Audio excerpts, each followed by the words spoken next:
बिस्मिल्लाहिर्रहमानिर्रहीम। वहलुल उक़दतम मिन लिसानी यफ़क़हू क़ौली। सुब्हानक ला इल्म लना इल्ला मा अल्लमतना इन्नका अंतल अलीमुल हकीम। मुहतरम व मुकर्रम मुसल्लियान कराम, अल्लाह रब्बुल इज़्ज़त ने प्यारे आका जनाब मोहम्मद रसूलुल्लाह सल्लल्लाहु अलैहि वसल्लम को क़यामत तक आने वाले तमाम इंसानों के लिए एक आइडियल, एक नमूना बनाकर इस दुनिया में मबऊस किया है। आप सल्लल्लाहु अलैहि वसल्लम ने अपनी ज़िंदगी में उम्मत मुस्लिमा के लिए बहुत सारी बातों की रहबरी फरमाई और दुनिया के हालात का जायज़ा बताया कि दुनिया के अंदर ये चीज़ें होने वाली है। उम्मत को हर चीज़ से अल्लाह के रसूल ने आगाह किया कि ये दुनिया है, इस दुनिया के अंदर तुम्हारे आमाल की वजह से हालात इस दुनिया के अंदर आएंगे। अल्लाह अपने बंदों को आजमाएगा, अल्लाह अपने बंदों को दुनिया के दलदलों में फंसाएगा और सारी चीज़ें होंगी। उस घड़ी में, उस वक्त में उम्मत मुस्लिमा को क्या करना चाहिए। अल्लाह के रसूल सल्लल्लाहु अलैहि वसल्लम ने एक एक बात की निशानदेही फरमाई।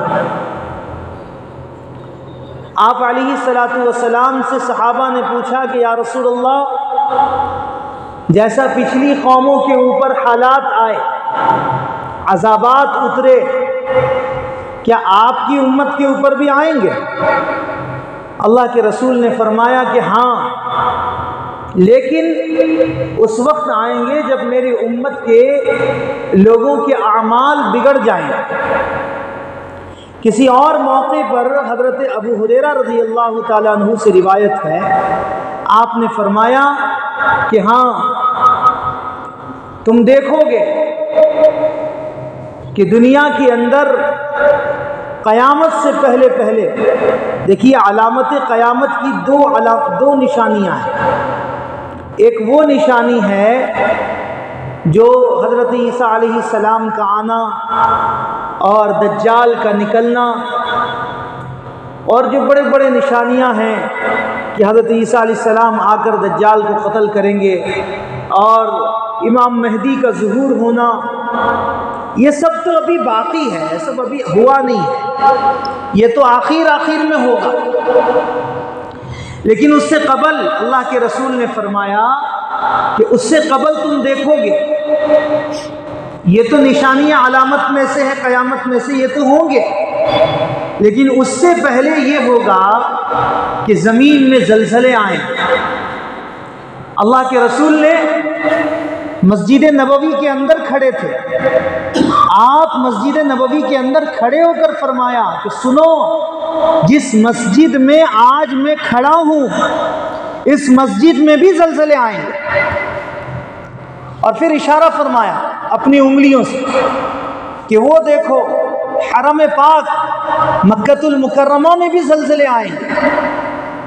और फिर आगे फरमाया कि एक वक्त ऐसा आएगा कि अलामत क़यामत में से एक ये भी है कि उम्मत के आमाल बिगड़ेंगे और उनके आमाल के बिगड़ने के बुनियाद पर आसमान से पत्थरों की बारिशें होंगी। पत्थरों की बारिश से मुराद पत्थर नहीं है। आप दुनिया का एक दस्तूर है, दुनिया के पढ़े लिखे लोग, एजुकेटेड लोग हैं, मालूम है कि कोई बड़ा आदमी, कोई पढ़ा लिखा आदमी कोई बात की निशानदेही करता है तो वो 100 बातों का एक बात करता है, उसकी एक बातों में 100 बातें छुपी हुई रहती है, बहुत सारी बातें उसके अंदर छुपी हुई रहती है। अल्लाह के रसूल ने फरमाया पत्थरों की बारिश होगी, उससे मुराद ये है कि आसमान से बारिशें ऐसी होंगी, ऐसे ओले बरसेंगे कि ज़मीन की फसलें बर्बाद हो जाएंगी, अनाज खराब हो जाएंगे, लोग खाने के लिए तरसेंगे। आगे फरमाया कि बीमारियां आम हो जाएंगी, और ऐसी ऐसी बीमारियों को तुम देखोगे कि जिन बीमारियों की वजह से हंसते और खिलखिलाते चेहरे फस्क हो जाएंगे। जब ये बात अल्लाह के रसूल ने सहाबा से फरमाया तो सहाबा गमज़दा हो गए। फिर आगे फरमाया कि सुनो, 15 अलामतें, 15 चीज़ें जब मेरी उम्मत के अंदर आम हो जाएगी तो फिर तुम इंतज़ार करना इन सारी अज़ाबात का, इन सारे बलाओं का। सख्त आंधियाँ चलेंगी, ये अल्लाह के रसूल का जुमला है कि सख्त आंधियाँ चलेंगी। वक़स्फ़न, तुम देखोगे कि सुबह से शाम हो जाएगा लेकिन सूरज का नामो निशान नहीं होगा। ये हालात जब तुम्हारे सामने होंगे तो तुम इंतज़ार करो कि अब क़यामत करीब है। फिर आगे फरमाया कि 15 चीज़ें हैं, 15 गुनाह हैं, ये गुनाह जब मेरी उम्मत के अंदर आम हो जाएगी तो ये सारे के सारे अज़ाबात जो है ऑटोमेटिक आने लगे। और 15 गुनाहों को अल्लाह के रसूल ने गिनवाया। उसमें सबसे पहला गुनाह अल्लाह के रसूल ने फरमाया कि मेरी उम्मत के अंदर सबसे पहली चीज़ इज़्तख़िज़ुल फ़ैउ दुवला, अल्लाहु अकबर। सबसे पहली चीज़ फरमाया कि उम्मत का माल, बैतुल माल जिसको कहा जाता है, आज के दौर में जिसको वक़्फ़ कहा जाता है, उम्मत की अमानत, उम्मत का माल,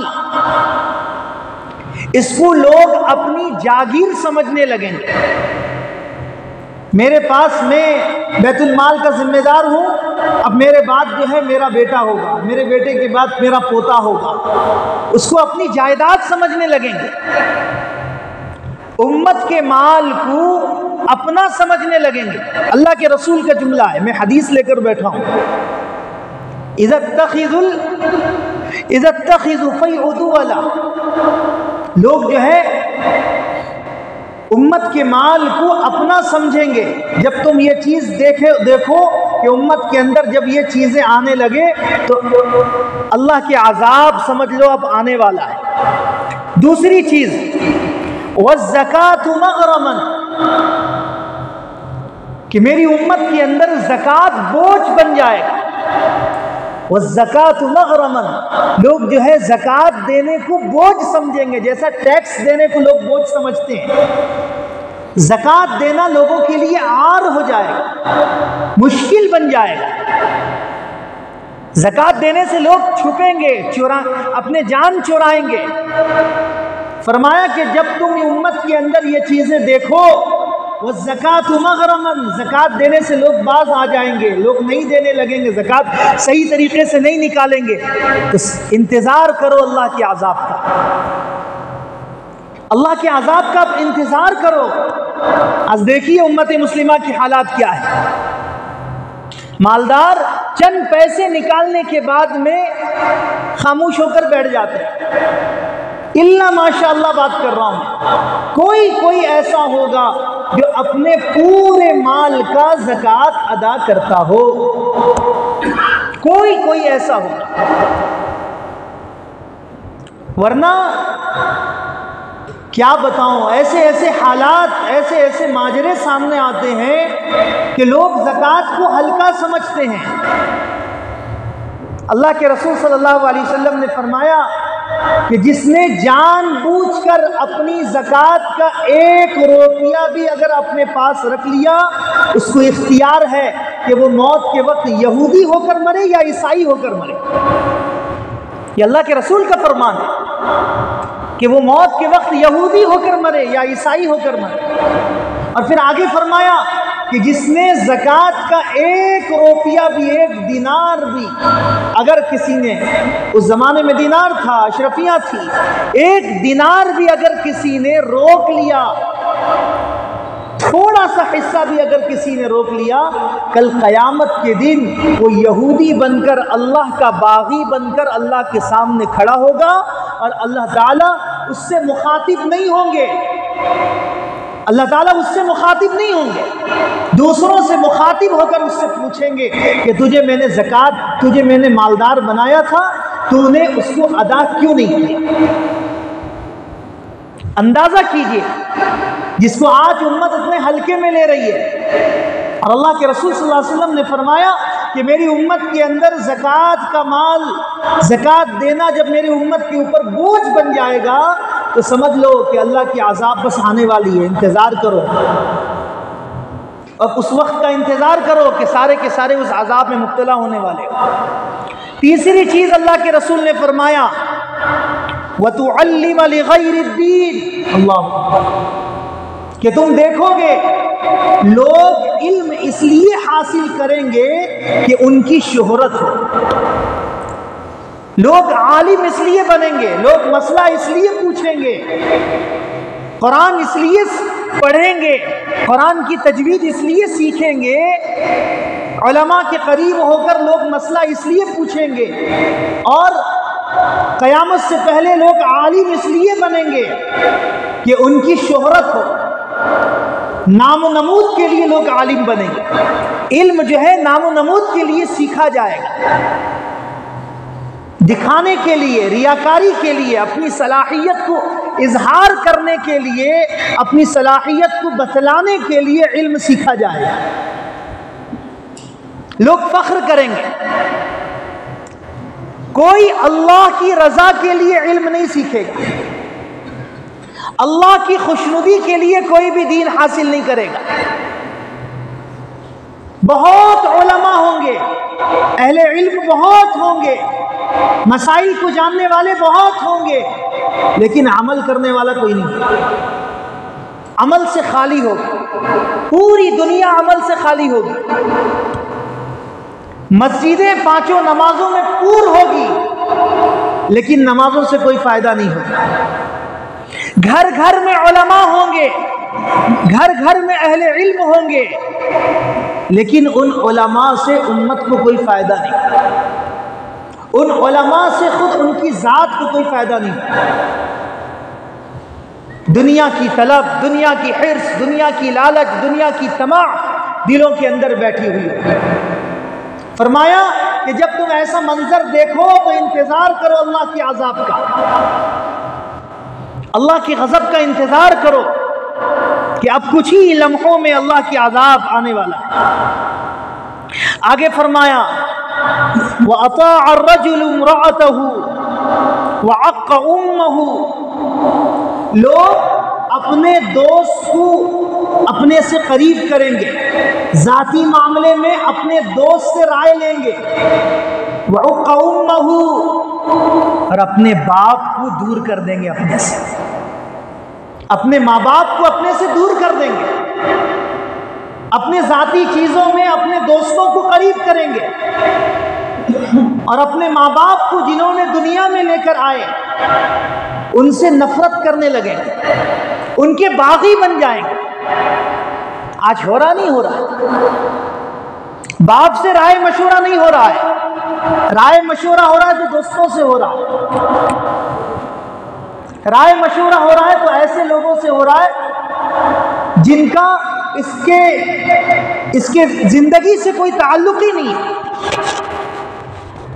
बाप को लोग घटिया समझने लगेंगे, गिरा हुआ शख्स समझने लगेंगे, बाप की वकार और बाप की इज्जत ही नहीं रहेगी। बाप को बस एक मामूली आदमी समझकर, एक बोझ समझकर घर में रखेंगे। बहुत सारे ऐसे किस्से सामने आ रहे हैं कि बच्चा इसलिए बाप को अपने पास रखा हुआ है कि बाप के मरने के बाद उसके जायदाद में कब्जा कर ले,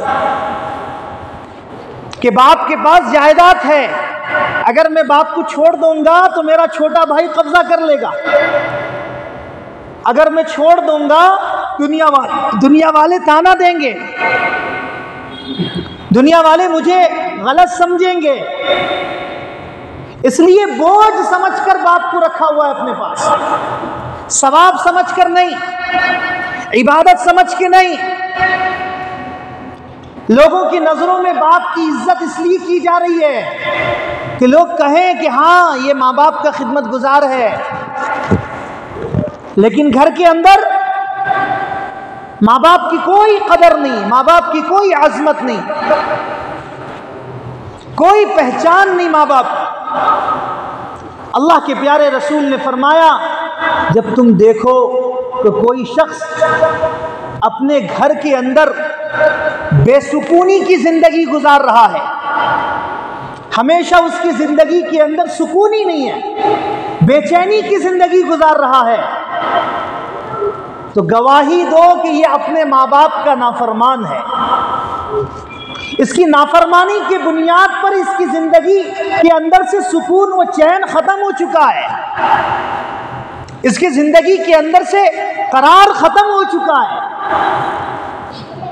इसलिए बहुत जरूरी है, अल्लाह के रसूल सल्लल्लाहु अलैहि वसल्लम ने साफ लफ्जों में बयान फरमाया कि माँ बाप की इज्जत करना, माँ बाप की कदर करना, ये हर औलाद के लिए फर्ज और लाजिम है। और कुरान करीम को अगर हम खंगालते हैं, कुरान करीम को अगर हम पढ़ते हैं, तो मुझे और आपको समझ में आता है कि जहां अल्लाह अपने अहकाम का तज़किरा किया है, अल्लाह अपने अहकाम के साथ अपने माँ बाप का भी, माँ बाप के साथ भी हुस्न सलूक का तज़किरा किया है। वइज़ अख़ज़ना मीसाक़ बनी इस्राईल ला तअबुदून इल्लल्लाह, यहाँ अल्लाह अपने वहदानियत का तज़किरा कर रहा है। फिर उसके बाद अल्लाह कह रहा है वबिल वालिदैनि इहसाना वदिल कुर्बा वल यतामा वल मसाकीन। सबसे पहले अल्लाह ने तज़किरा किया अपने हुकूक का, अपनी वहदानियत का। ए लोगो, तुम मेरी इबादत को अपनी ज़िंदगी का मशगन बनाओ। फिर आगे फरमाया वबिल वालिदैनि इहसाना, खबरदार अपने माँ बाप के साथ एहसान का मामला करना। तुम सिर्फ मेरी इबादत कर लो और तुम सोचो तुम्हें जन्नत मिल जाएगी, नहीं, गलत फहमी में हो तुम, तुम्हारी अकल मारी गई है। तुम्हारी माँ बाप की रजामंदी में अल्लाह, अल्लाह के रसूल की रजामंदी है।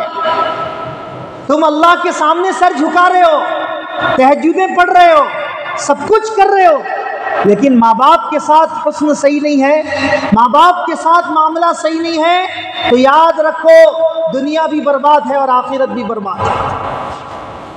दुनिया भी तुम्हारी नुकसान है और आखिरत भी तुम्हारा खसारे में है।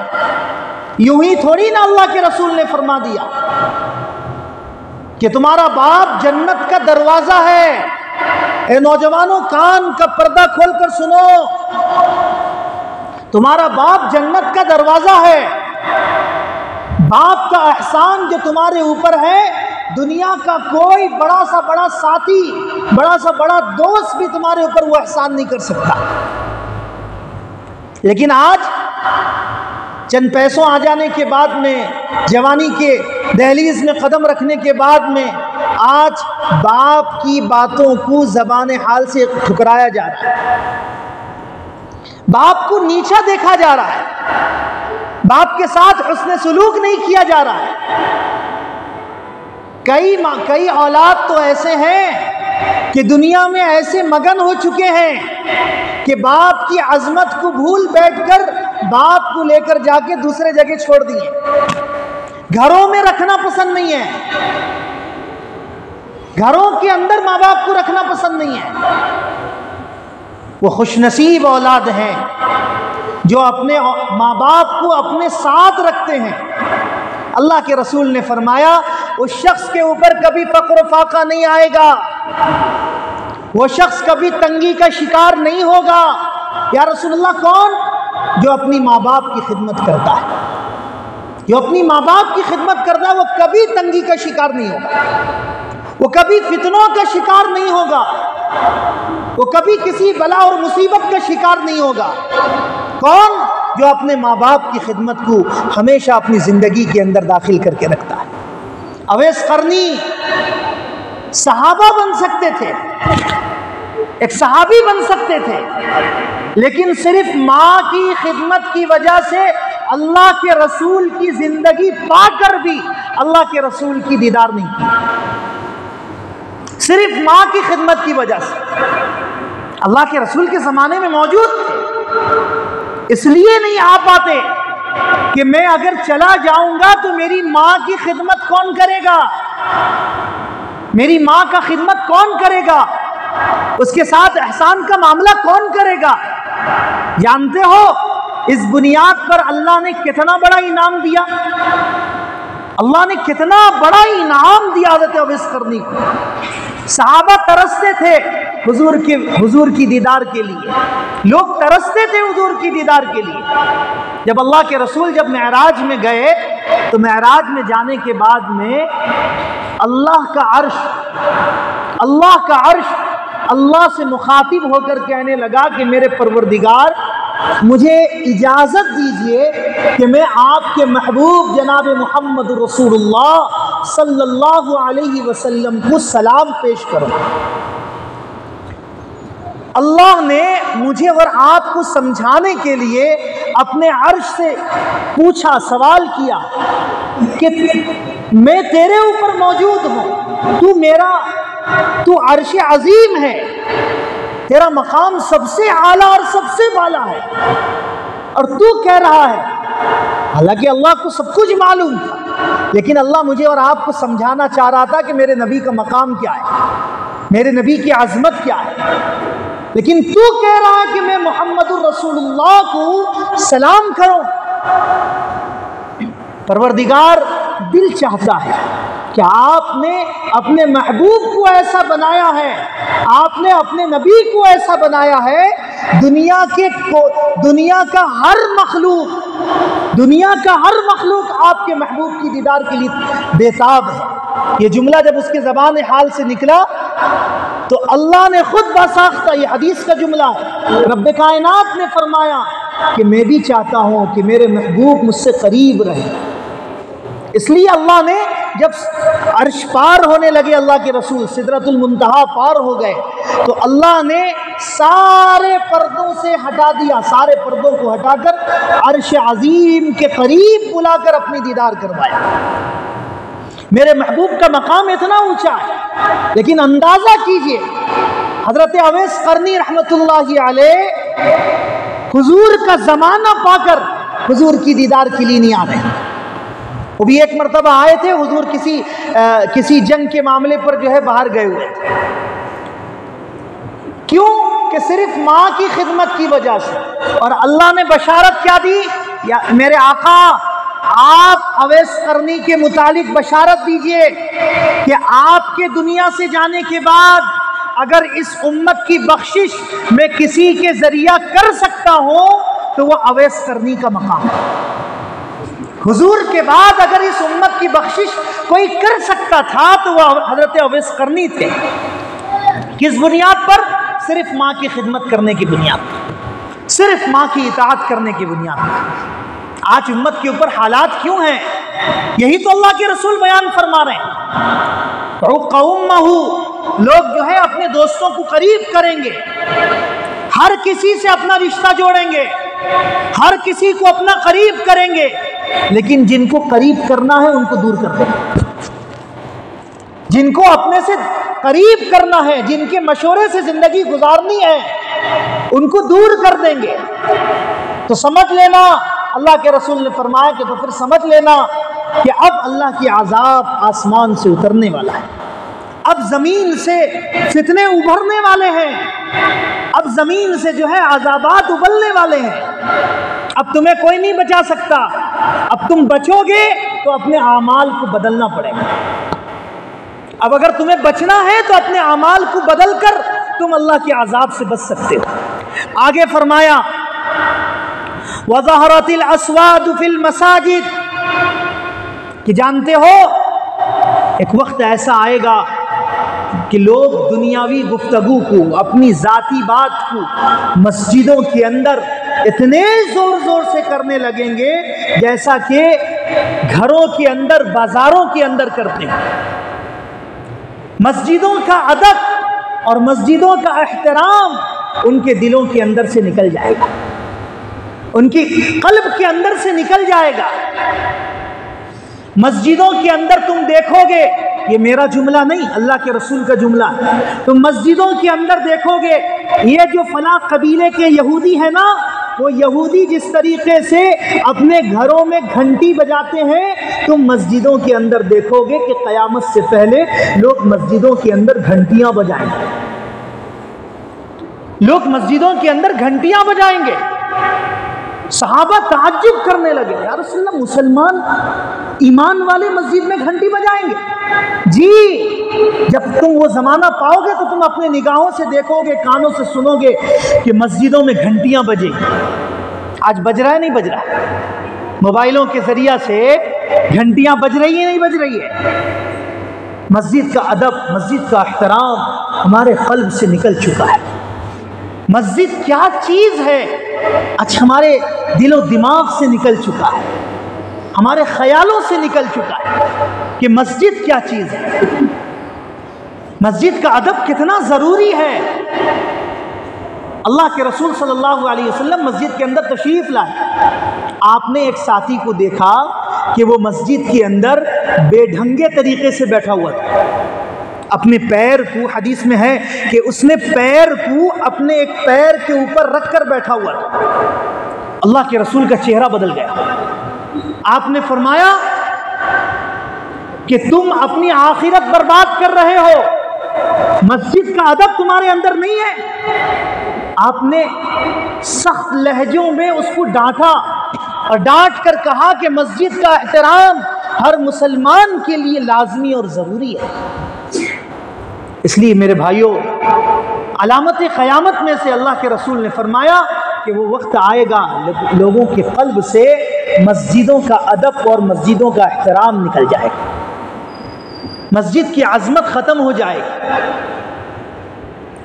अरबी खुतबा चलता है, देखते हैं अपने निगाहों से, लोग मोबाइलों में मशगूल हैं। अरबी खुतबा चल रहा है, लोग बात कर रहे हैं। अल्लाह के रसूल ने फरमाया कि जब जुमे का दिन, जब अरबी खुतबा शुरू हो तो उस वक्त इशारा करना भी हराम है। हराम का जुमला अल्लाह के रसूल ने फरमाया, उंगली से नहीं, आंखों से इशारा करना भी हराम है। अब अंदाजा कीजिए कि अरबी खुतबे की क्या अहमियत अल्लाह के रसूल ने फरमाया। कुरान ने यूं ही थोड़ी ना जुमे के मुतालिक फरमा दिया, या अय्युहल्लज़ीना आमनू इज़ा नूदिया लिस्सलाति मिन यौमिल जुमुआ फसअू इला ज़िक्रिल्लाहि वदरुल बैअ ज़ालिकुम खैरुल लकुम इन कुंतुम तालमून।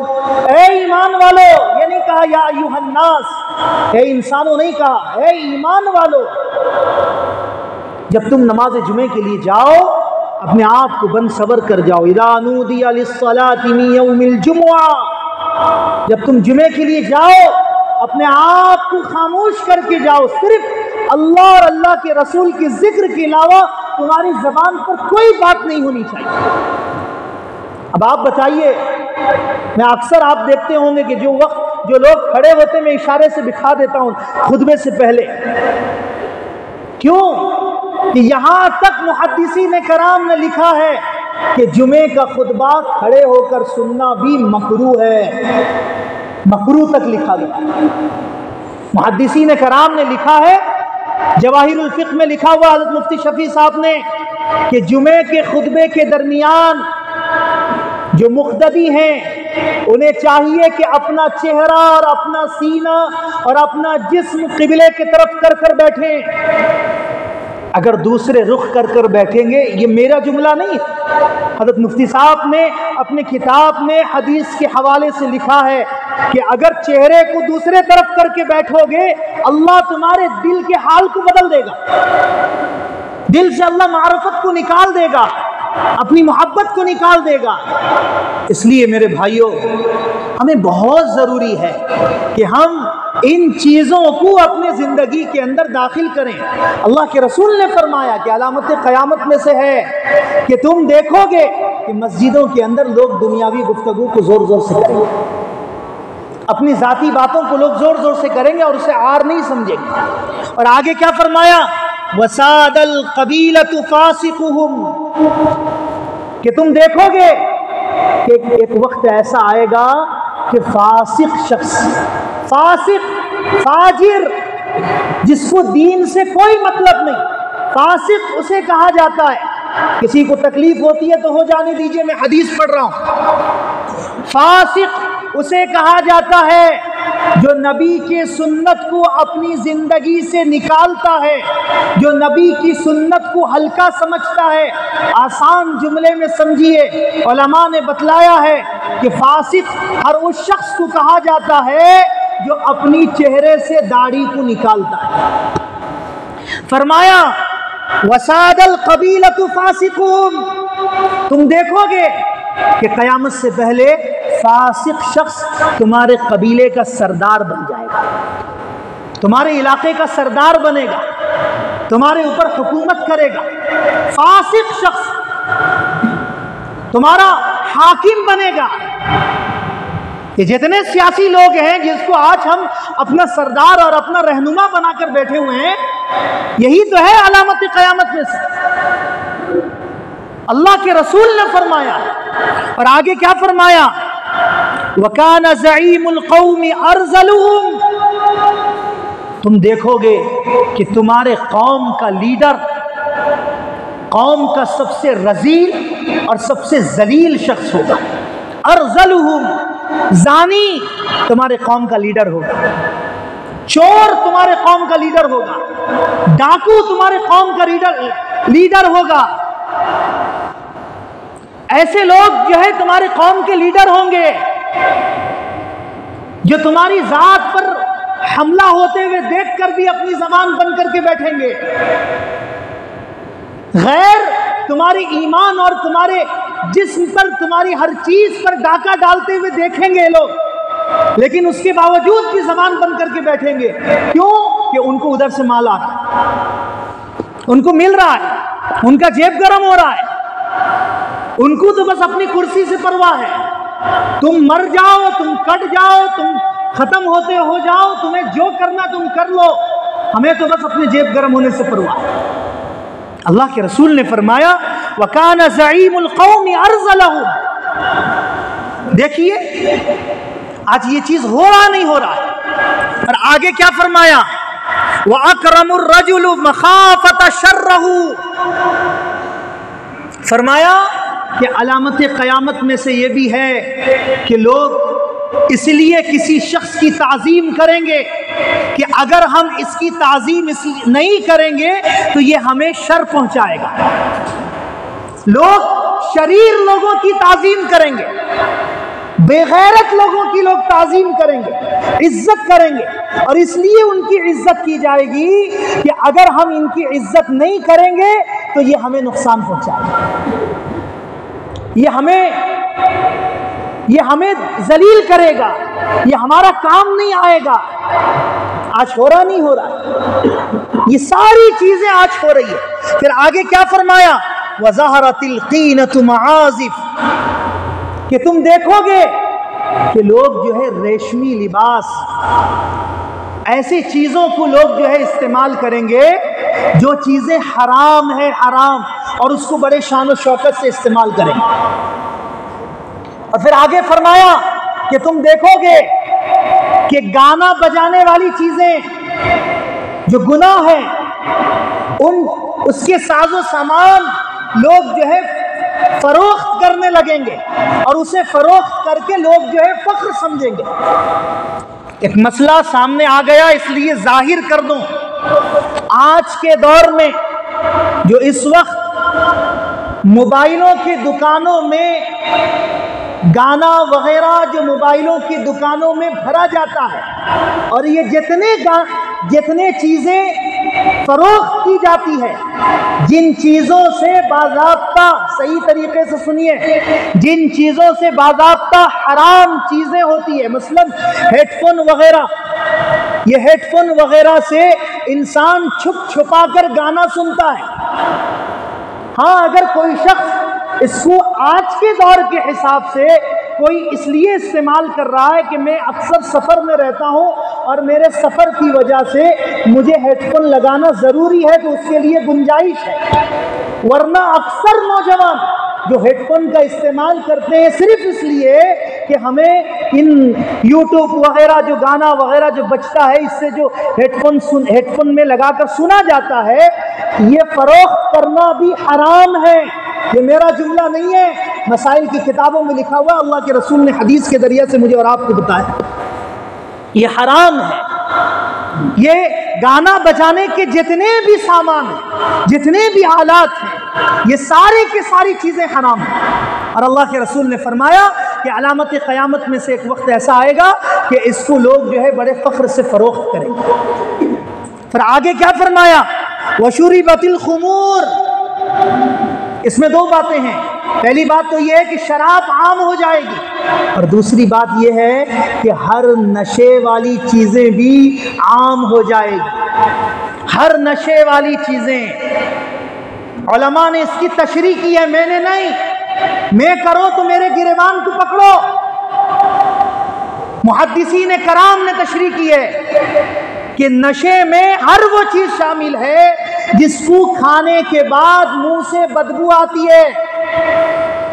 उसमें मंजन भी है, उसमें यहां तक मुहद्दिसीन ने लिखा है कि कच्ची प्याज भी है और कच्चा लहसुन भी है।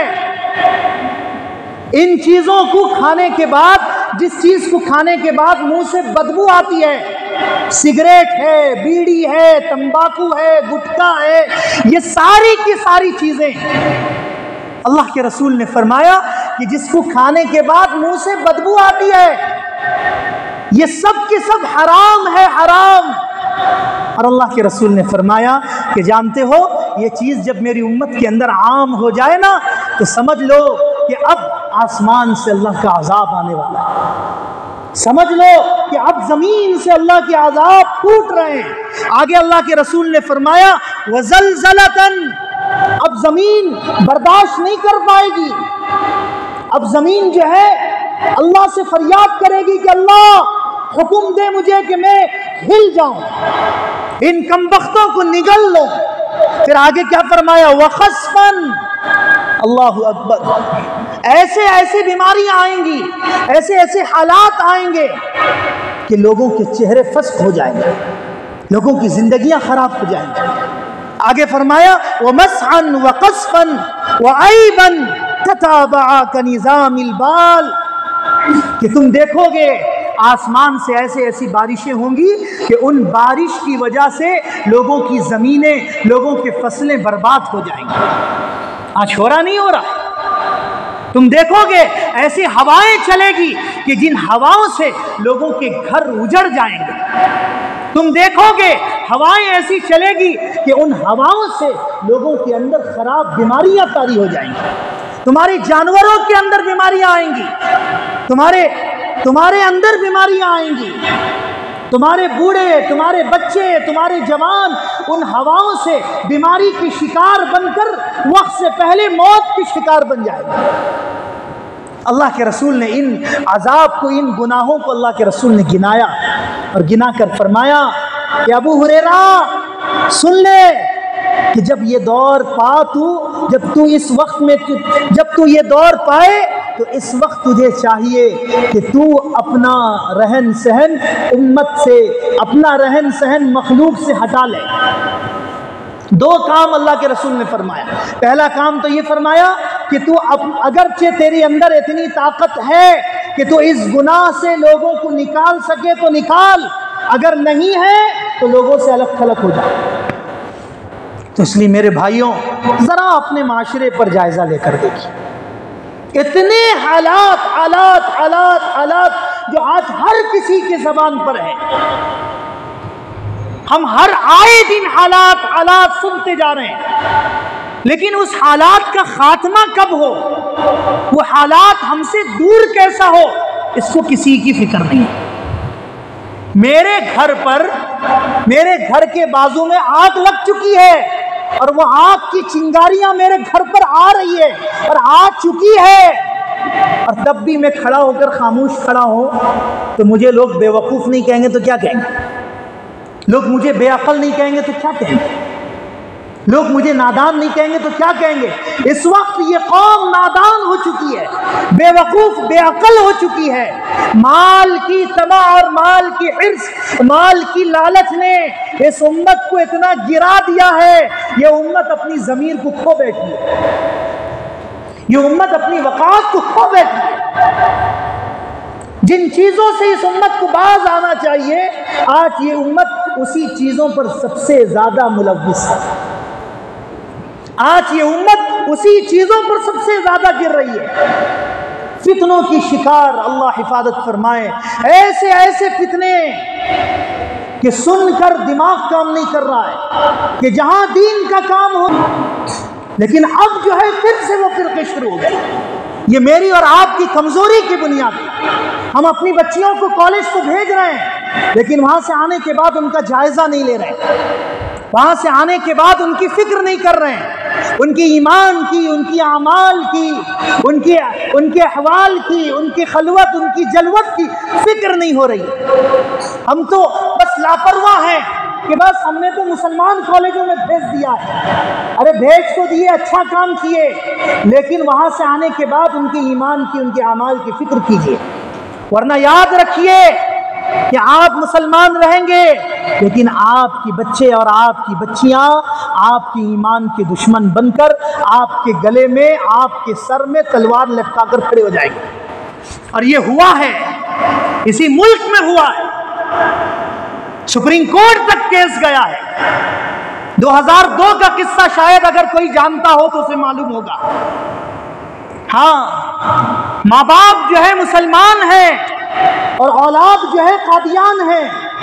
और यह किस्सा जब उलमा तक पहुंचा तो उलमा ने फरमाया कि इन बच्चों को बेदखल कर दिया जाए, तुम्हारे जायदाद में इनको हिस्सा नहीं दिया जाएगा। 2002 का किस्सा बता रहा हूं, सुप्रीम कोर्ट तक केस गया। इन बच्चों ने माँ बाप के खिलाफ केस दायर किया कि नहीं, हम भी मुसलमान हैं। और माँ बाप, आखिर ये हुआ कि उन बच्चों के टॉर्चर, उन बच्चों की जुल्म पर उन माँ बाप ने बच्चों के सामने टिक नहीं पाए और फांसी के दहाने में जाकर मौत के आगोश में चले गए। इसलिए मेरे भाइयों, बहुत चौकन्ना रहना है।